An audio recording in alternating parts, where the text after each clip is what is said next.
Well, good morning, everyone. I'm Jan Erickson from Stepping Aside, and welcome to Somewhat Daily Tarot and Rune for the 5th day of November 2019. Well, we have a 5 energy today, so 5 represents change and fulfillment. It also represents the elements and spirit. It represents quintessence.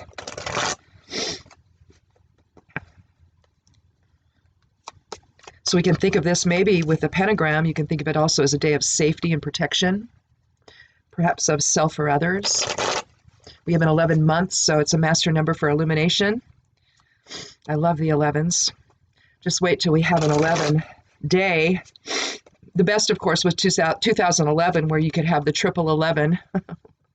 Which you could think of it that way. You could also think of it as 33 in Christ consciousness. So that's another master number. 22, of course, is going to be next year's number for the overall year. So the master number there for the cosmic builder.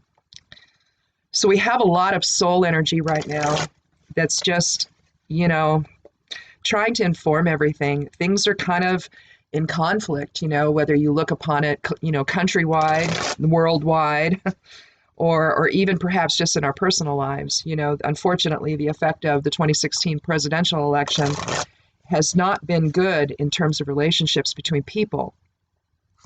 Normally the issues that we deal with are just issues we deal with in our everyday life. But now it seems like, we have this concept of divided loyalty that seems to be so harsh and so negative. It feels there's a sense of finality about it that shouldn't be there. And it's like we've passed that point of no return. And I don't agree with that. I don't think that that's true, but I think the energy feels like that. And so we've been talking a lot about that here in terms of the tarot cards. I try to keep it personal, but unfortunately, I'm aware of relationships that have been destroyed by all of this. I'm aware of, just a lot of different things that seem to be impacting from this one man and all the people that seem to want to protect him. And you have to ask yourself, well, if he's because he doesn't seem to be anything more than a criminal. And so you ask yourself, what are these so-called good people protecting a criminal for? Well, typically it's because they think they can get something out of it, or they're having to cover up something they've done. So you're looking at a large group of people that are either completely disturbed in their thinking, or they're gullible or something, and I'm talking about the people in his immediate orbit, the people who work there. How could you work for this guy? Because if you think you're protecting the country, the people that are coming forward now doing just that are discovering they have to quit, or they're going to get fired, or they're going to get harassed or something. So we have that sort of a thing going on. And if it trickles down to the rest of us, like it seems to be doing, then I don't know, you have a real issue to deal with. So here on this video, what I like to do is I just like to consider all influences, whether it has to do with society or whether it has to do with just personal lives. I mean, sometimes we'll get a reading where it just doesn't seem to really, resonate externally like that. It's really more, just about what's going on with each one of us. So that's the focus I take. The method I use here, if you've not been here before, I'll just share a little bit here before we get into some of the astrological stuff we've got going on. I like to do that first, and then we'll move into the cards, and then we'll do a rune from the Elder Futhark, and then we'll create a geomancy rune to close out. But mostly what we're trying to do here is just sort of blend all of those different types of divination energies together, and just try to give us a little bit more information for the day. Maybe some of it doesn't apply, but maybe one thing I might, say or mention might open something up for you. Also, and I say this sometimes at the end, but I'll say it now, if you are struck with some other interpretation here, you're watching and you want to add, your own interpretation in the comments, do that. We're all just here to learn and explore. So nobody has the right answers. There's just as many as there are our souls, there are that many answers. So, it's just one of those things. So we're here to learn and interact. And so please, add your own interpretations if you want to, and let's talk about it. It's again, it's just to enhance our vision. That's all. So let's go ahead and we'll take our first. Oh no, I'm not going to take the first 3 cards. I still have to do the course or the astrological stuff here. The sun is in the 11th house in Scorpio. So intense experiences again. Was that right? Let me look this up. Did I even do the sun? Let me see where the sun is. No, it is. It is. Okay. So I guess that was the same. All right, we'll bring everything else back up here. All right, I didn't think that, I guess I must have checked it and saw that it was the same as from yesterday. So again, passionate, intense experiences. Avoid drama. Sometimes Scorpio influence is a little bit dramatic, and so just avoid that. Sometimes drama can be fun, but sometimes it can be a real pain. So, make sure that you avoid drama and also deceptive behavior. Don't be manipulative, that kind of thing. Sometimes the inner world gets a little bit too strong in the Scorpio, and it wants to express that way. So, Moon's in Aquarius in the 3rd house. So again, we're talking networking with others and expressing new ideas. There's a weak square with the sun, I guess. So balance head with heart and bring emotions in into balance with some self-expression maybe. Trine Mars, it fosters leadership skills and trust from others as long as assertiveness doesn't give way to authoritarianism. Let's see, Mercury's in the 12th house. I have my little Post-it app here, and I put things there. Let's see, Mercury 12th. Oh, I already said it. Venus and Sagittarius in the 11th house. Did we say that one? Focused on relationships. Social life is positive. Oh, that was from yesterday. I don't know that that's today. Did I even remember to do Sagittarius? I don't even know. Or not Sagittarius, but let's see, what did I say here? It was Venus and Sagittarius. Is Venus in Sagittarius? Where is Venus? Yeah, it sure is. In the 12th house? Ooh, it's in I have it in the 11th house. So we're talking about something else here. We're talking about, well, here's the thing about Venus. Venus loves, right? And here's the thing about Venus. Venus in the 12th house in Sagittarius, what we're talking about here, Sagittarius is about adventure. It's about the unknown and embracing all of that. They're not afraid to go out and discover things and look around and travel and all of that. Venus is a little more hesitant to do that, depending on, what it's in, right? Mine's in Libra, and so mine's all about balance and reason and justice and all that good stuff. Well, when it's in Sagittarius in the 12th house, you have to be willing to let go of maybe some of that control of the balance of everything and just let it go and just let life take you, get into the flow and explore that way. Don't feel the need to control everything and bring everything to a center point. Just allow the energy to be there, I guess is what they're really trying to say here. Mars is still in Libra in the 10th house. So again, watch your tone at work. And here's the thing about the square with Pluto and Mars, between Pluto and Mars. Here's a situation where the Mars energy, the vitality and all of that can get away from you, and you might get angry. Anger might arise, but it could be such that it could lead to some kind of violence, either a violent, some kind of violent type of interaction. So something really aggressive and hostile. I mean, it doesn't have to come to blows, although maybe it could, but with Pluto, you're kind of not sure about things. And so just be cautious there. Jupiter's in Sagittarius in the 1st house. So here you have the energy to be an inspiring teacher, but again, you have to, if this is if this is a focus on your career as well, if this is at work, not everybody's going to appreciate the Mars aspect of that. If you can find a way to keep that in check and just use it to increase your charisma or what have you, then that's one thing. But if it's about controlling others, there you might have a problem today. So Saturn's still in the 2nd house in Capricorn. So again, we might have had some issues with money mismanagement along the way here. And so it's time to just sort of take stock, and maybe you spent too much at the store and and you're like, oh, I didn't think about that thing coming up. So take a moment today. You know, we're new enough at the beginning of the month here. Some people are paid more than once a month. Some people aren't. I don't think, I might have had one job where I was paid twice a month, but most of the time I was just, my husband and I both, we got paid once a month. So I don't know how you do it any other way. I have to see the whole thing.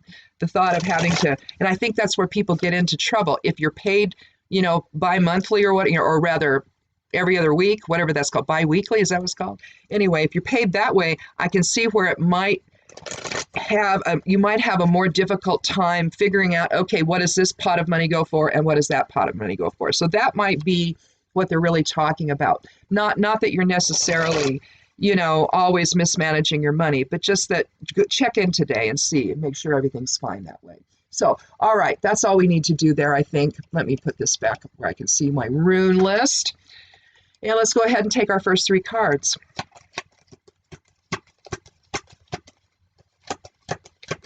I take the 13th card each time for randomness sake. You don't have to do that. When I do regular readings, I don't.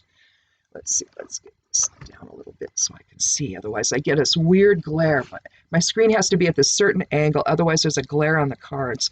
Well, here we have the 2 of Wands. So we're making a choice, a decision about our future, although we're kind of looking toward the past to do it. So it must be with an eye to foundation.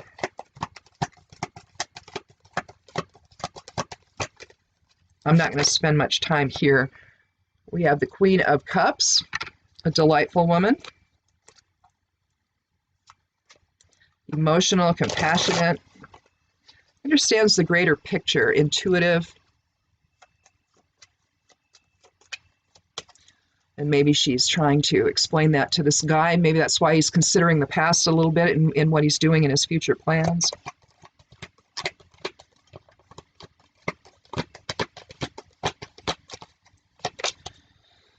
Wheel of Fortune, the 10th card of the major arcana. So we have one soul archetype card. I'm just going to leave these in the order that I just pulled them out. We'll see if we need to move them around. We may not need to.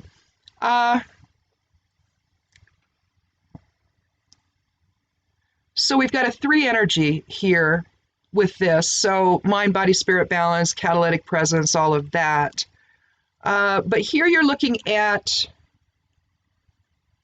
I think I'll leave the order as it is, and we'll put the Queen in the center.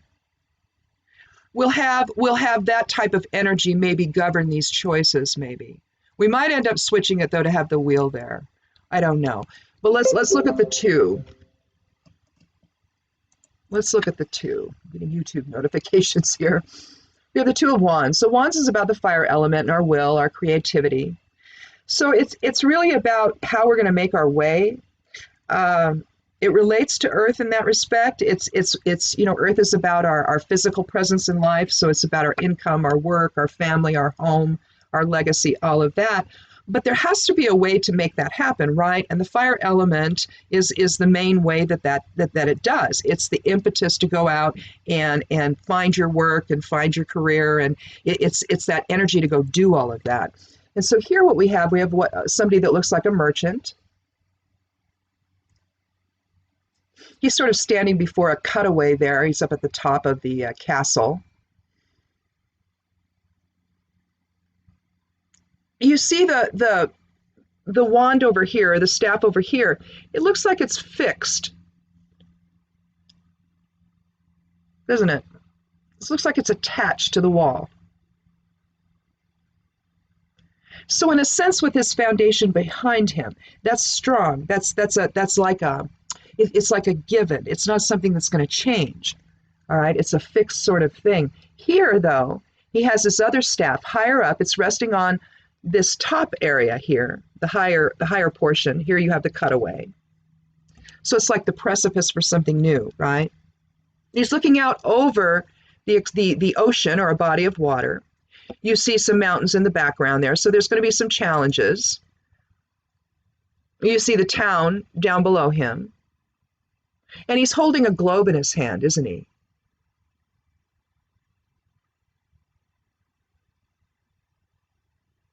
He's going to go make his way in the world, but he has an eye to what he's leaving behind. So it's basically going to be in service to what's happening, but to what's actually happening at home. Here, because it's higher up, you have a strong presence, don't you?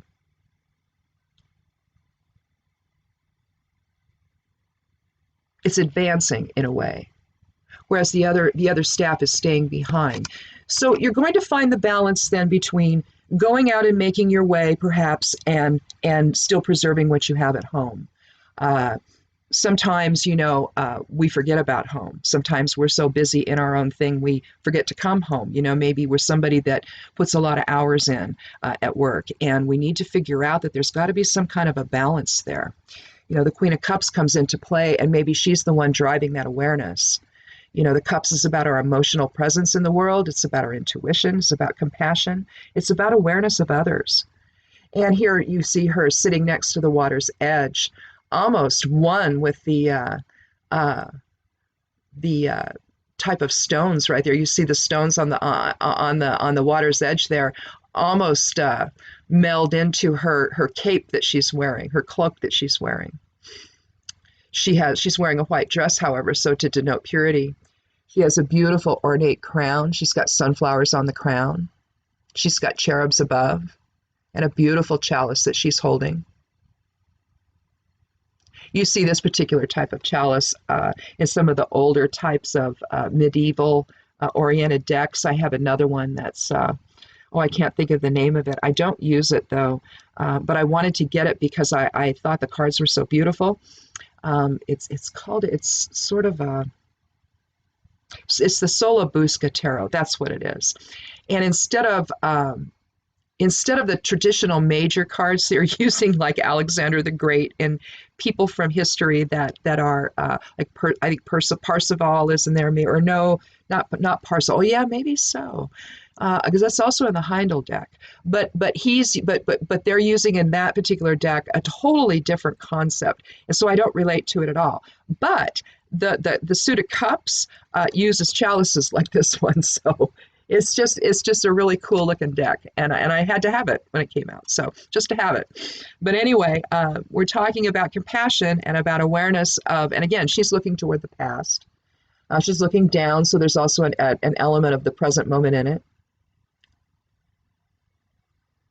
But it's whatever we do here. However, she's a woman of authority, but however we express that, it needs to be in other words, the choices that we make that affect others, if you want to think about it that way, particularly the choices that are getting made here, have to be done from the standpoint of compassion and understanding of the greater picture.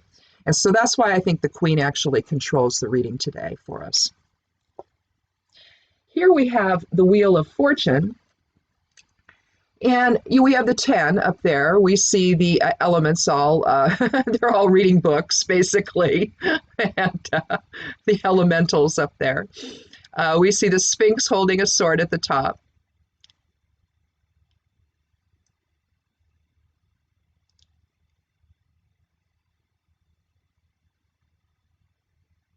Everything's up in the clouds. We see, I think, is that a griffon? And this is about about Mercury, sulfur, and, oh gosh, what's the other one? Mercury, sulfur, and I can't think of the other. Maybe I'll think of it here. I wonder if I have it written down there. No. But anyway, this is about cycles and success and prosperity. There's also a little bit of the unknown contained within the Wheel of Fortune, but basically it signifies movement, and really that's what we have here. There's a sense of movement with this, but a movement toward new beginnings based on a choice that understands the greater picture here. Now, of course, we could look at this collectively, unfortunately, and think about we have some choices to make about how we're going to view things, about the messages that are coming in. You see this always is the case. I mean, haven't you known people like this where you have, someone's lying to you and they will vehemently state that it's not true. They'll try to obfuscate, they'll try to deflect, they'll try to push everything off onto anyone and everyone, even the neighbor's dog, all right? But they're going to lie. But eventually you wear them down with the truth, and then all of a sudden they shift. Oh, well, it's not really, yeah, I did, but I meant this. It really meant this. And I'm going to pick and choose the pieces of the story I'm going to tell you. And I'm going to leave out the stuff that I think, isn't important, except that stuff is really the stuff that incriminates you, right? That proves you're lying, right? And then after a point, then eventually it's, oh, okay, I did. And then they get mad, right? Okay, I did it. I did it. But it's your fault. It's your fault. Or if it's not that, it's well, yeah, but so what? There's nothing wrong with that. Of course I did. Yeah, so what? What's the problem? This is how you see it. You see how that sort of moves from one place and ends up in another of complete, I mean, it's insane, right? But that's what we're seeing. It's like, okay, I didn't, no quid pro quo. Actually, it's extortion and bribery, by the way. The quid pro quo is just a phrase, right? It's really extortion and bribery, but that's another thing. I didn't do any of that, right? No, none of that. Well, but if I did, see, it's not illegal. Well, yeah, he did, but yeah, it really happened, but because it actually didn't, Ukraine got the aid, right? Yeah, no.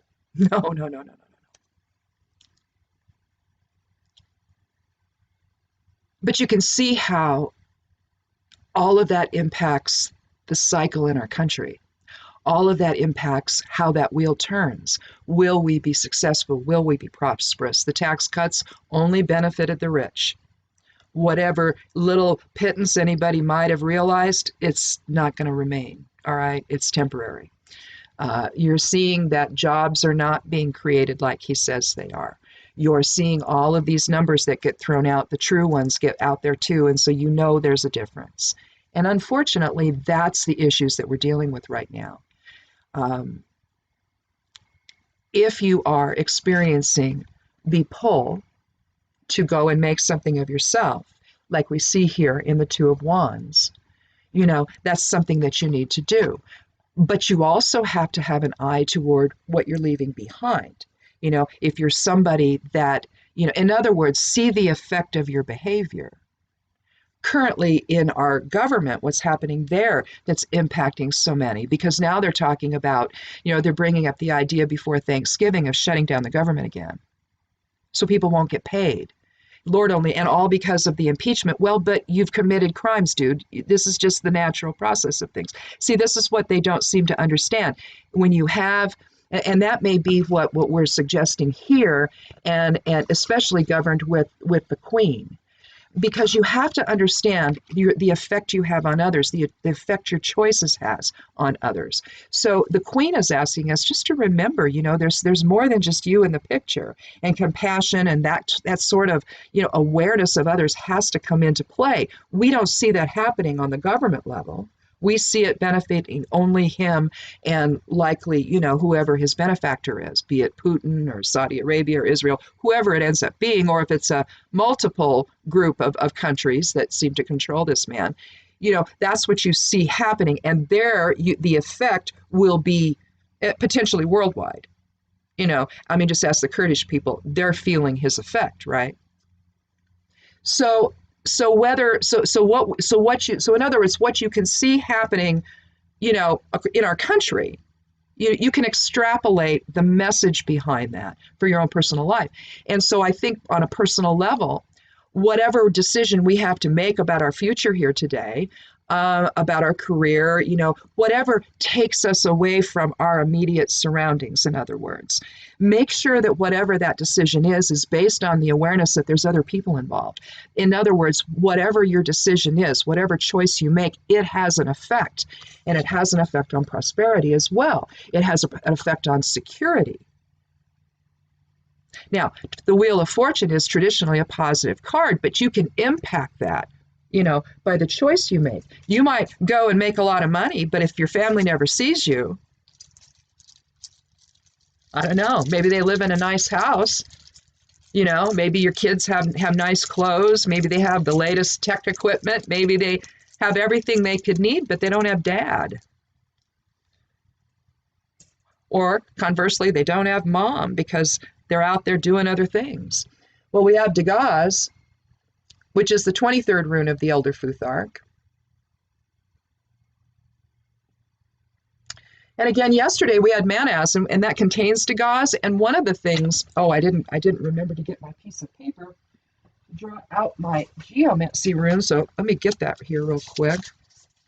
I think I'm going to leave this right here so I don't have to contort myself when I forget and get it.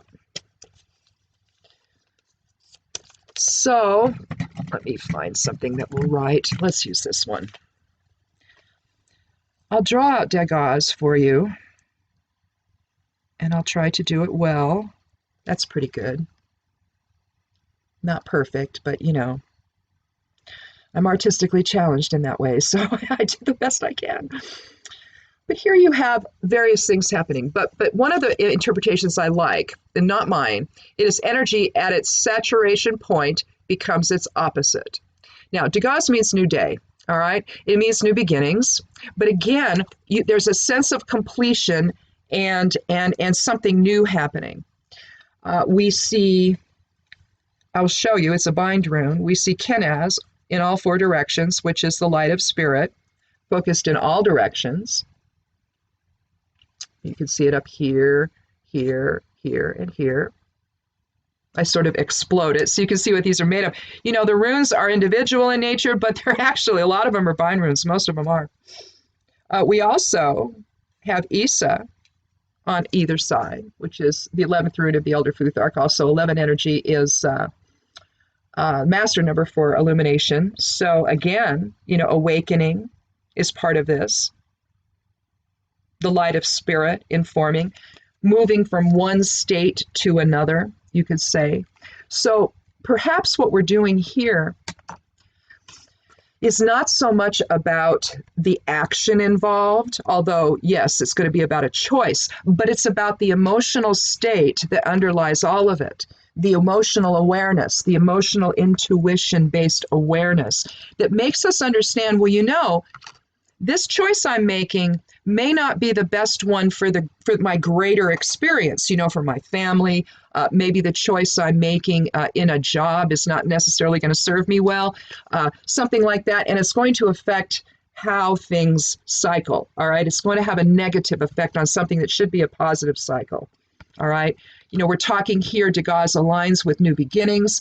As the 23rd rune, we're talking a 5 energy, so change, definitely, again, change from one state to another. But I really think that this has to do with awareness, and awareness of the greater presence that we're all part of. You know, yeah, we go out and we make our way in the world, but there's usually somebody else there behind us, right? We either have a partner, or we might have a family, or somebody that's depending on us. You know, maybe we're still helping to take care of a parent, maybe. So maybe something has shifted and we need to do things differently. It's just that the whole idea is that we need to do it with a compassionate eye and an understanding that we're not the only person affected by the choice that we make. I remembered this morning to take some nettle tincture so I don't sit and sniff all the whole time I'm here. It's awful. So what did I do with that? Oh, here it is. Okay. So let's look at the geomancy rune and see what it is for today. I still need to put, oh, well, okay. We've had this several times. We've been having really this running theme of new beginnings. This is Caput Draconis and Caput the Draconi, both Caput and Kata. They represent the north and south nodes of the moon and their energy. Now, the south moon has to do with past life and the Akashic record and all of that, and how that influences the present. And really, it's not linear. It all happens at once. I know that seems odd, but it does. Think of life and the universe and creation and all of everything that's out here as the layers of an onion. So it's not that, you know, I mean, you have the sense of going from the inner to the outer, you know, in terms of layers, and the higher up you get, the less dense. It's more dense in the center. So third density is more dense than fourth and fifth and sixth and seventh and on up, right? And so I think, because I think we live in a 15-dimensional universe, and so once you get there, then you're, I don't know, maybe you fold back into source. I don't know, but the whole thing is that think of it in terms of layers, a layered effect, instead of this is finished, now this begins. This is finished, now this begins. They're not separate. In other words, they're all part of the same locus or whatever. So anyway, at least in my view. Uh, Heresy, I know. Anyway, so this is Caput Draconis, and it's called the head of the dragon. Kata is the tail of the dragon. That's considered an evil influence, which I don't agree with, but whatever. I just look at it as past life. As if you don't think of that as evil, well, fine, I suppose. But anyway, here you're looking at new beginnings, and again, it corresponds with everything we're talking about here. We have maybe a new decision to make as to what we're going to do, maybe career-wise. But we've got to do it with an eye toward compassion and an awareness of the effect of our choice on other people if we expect the wheel to turn in our favor. So be aware of that. Allow the awakening of a new day to take hold and see how it resonates for you today. So, well, let's see. The correspondences post went up last night. That and the astrological information, that's up. I didn't do anything else since I wrote a million things on the weekend. So anyway, again, the only outlier here is that in this, you still have this underlying, also Mercury is in square with the moon, so there's some indecision going on there. I don't know if I mentioned that. So again, it could relate to this. Head and heart have to be in alignment. And I think that sometimes we're not able to do that. In other words, you don't want to have the heart so involved in the thing that you can't set healthy boundaries. I mean, at some point you do have to leave the house and go make your way in the world. And so you can't just be, oh no, clingy, clingy, clingy, I don't want to leave. You don't want to do that. You don't want fear to take over. But at the same time, you don't want to get so far out there that you forget to come back either. And you forget the effect of your actions on other people closest to you. So, and one thing just came into my head. This could also be about a boss who can't seem to stay in the business, that always seems to want to be out doing his own thing. And you got to make decisions and nothing can happen. So there's that too. Given that Mars is in the 10th house, I would say that might also be in play there as well. So I don't know. It seems just like a day, though, where thinking about other people seems to be in order. So in any event, I guess that'll do it. I will see you tomorrow. Thank you so much for coming by. Do check out the blog over at imsteppingaside.com. It's called Stepping Aside. It's a witch blog, but it has other things in it, too. It's got stuff on cannabis and herbs. I'm an herbalist. I'm a Reiki master. So I talk about all kinds of things. Sometimes I rant a little. I ranted about how people are treating one another on social media the other day, called sovereignty. I did that one on the weekend. I was irritated. And so sometimes I do that. Sometimes I write Dear Donald letters. I do that too. I'm trying not to do that anymore, though. I sort of said the last time, this will be the last time we speak. So I don't know. And then something will come up. I'll be like, yeah, man, I know this. I said the last time was the last time we were going to talk, but I really have to explain some things to you. So I don't know. The crone within. I don't know. Anyhow, we'll see you tomorrow. Again, thank you so much for coming by. Be good to yourself. Be good to one another. And blessed be.